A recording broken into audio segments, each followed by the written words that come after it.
बिस्मिल्लाहिर्रहमानिर्रहीम। अस्सलाम वालेकुम my YouTube family, welcome back to my channel. आज की रेसिपी में मैं आपको चिली गार्लिक सॉस घर में बनाना सिखाऊंगी। टमाटो केचप की रेसिपी ऑलरेडी आपके साथ शेयर कर चुकी हूँ, उसका लिंक डिस्क्रिप्शन में दे दूंगी, आप वो भी देख सकते हैं। तो चलते हैं आज की रेसिपी की तरफ। इसके लिए मैंने तकरीबन 1.5 किलो टमाटर लिए हैं, उसको क्यूब्स में काट के प्रेशर कुकर में डाल लिया है।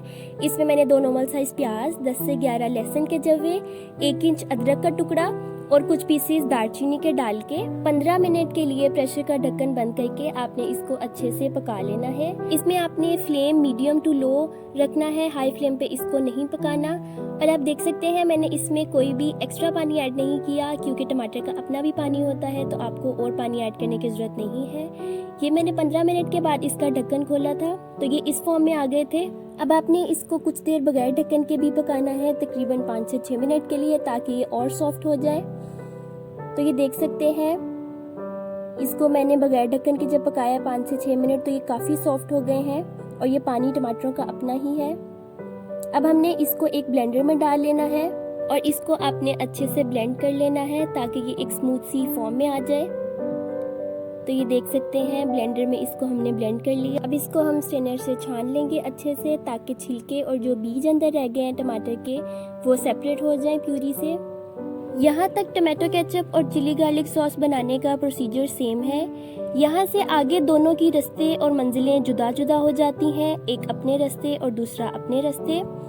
तो मैंने आधा मिक्सचर जो था टमाटो केचप बनाने के लिए रख लिया है और आधे के साथ मैं चिली गार्लिक सॉस बनाऊंगी।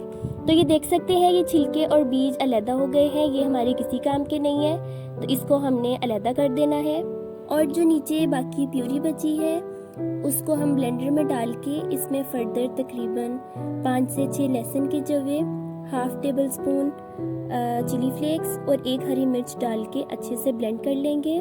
तो ये देख सकते हैं सारी चीज़ें इसमें ऐड कर दी हैं मैंने।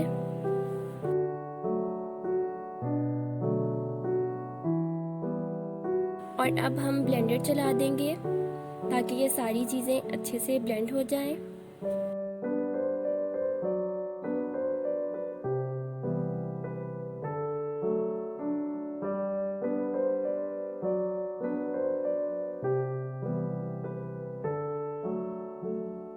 तो अब ये सारी चीज़ें अच्छे से ब्लेंड हो चुकी हैं। अब हम इसको देगची में निकाल लेंगे।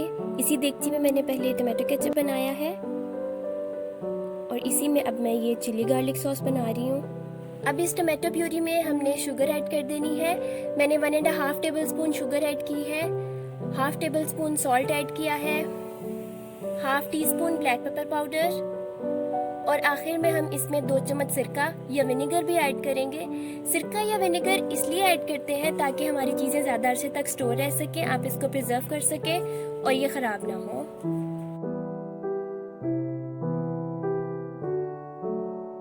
चिली गार्लिक सॉस में रेड कलर लाने के लिए फूड कलर्स यूज़ किए जाते हैं, तो हम भी इसमें फूड कलर यूज़ करेंगे। इसके लिए मैंने एक चुटकी रेड फूड कलर लिया है और इसमें हाफ टेबल स्पून पानी ऐड कर देना है और इसको भी अच्छे से मिक्स करके हमने सॉस में ऐड कर देना है और हमने इसको मीडियम फ्लेम पे कुक होने देना है।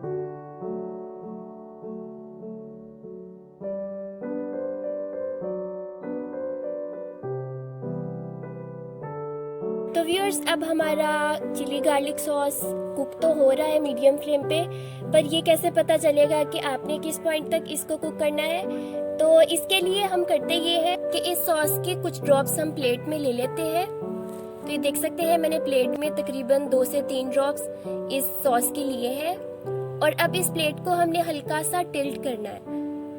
अगर इसमें से पानी सेपरेट हो जाए, जिस तरह से ये देख सकते हैं ड्रॉप अलग हो गया पानी का, इसका मतलब है कि अभी आपका सॉस प्रिपेयर नहीं हुआ, अभी इसको और ज़रूरत है पकने की। इसको मैंने 2 से 3 मिनट के लिए मीडियम फ्लेम पे और कुक किया था और इसके बाद मैंने इसको अगेन इस तरह से प्लेट में लिया है और अब हम फिर से इसको टिल्ट करके देखेंगे कि अब क्या सूरत हाल है। तो ये देख सकते हैं अब कोई भी पानी इसका सेपरेट नहीं हुआ, इसका मतलब है कि आपका चिली गार्लिक सॉस तैयार हो गया है। आप इसको डिश आउट कर, इसको ठंडा करके मैंने बॉटल में डाल लिया था ताकि इसको स्टोर कर सके। और ये केचप भी मैंने जो बनाया था इसको भी मैंने बॉटल में डाल दिया है इसको भी स्टोर कर सकते हैं क्योंकि दोनों चीज़ों में सिरका ऐड है। उम्मीद है आपको रेसिपी अच्छी लगी होगी, आप भी ट्राई करें, अपने व्यूज़ हमसे ज़रूर शेयर करें। वीडियो अच्छी लगी है तो वीडियो को लाइक ज़रूर करें, मेरे चैनल को सब्सक्राइब करें। मिलेंगे नई वीडियो नई रेसिपी के साथ, अपना ख्याल रखिएगा। अल्लाह हाफ़िज़।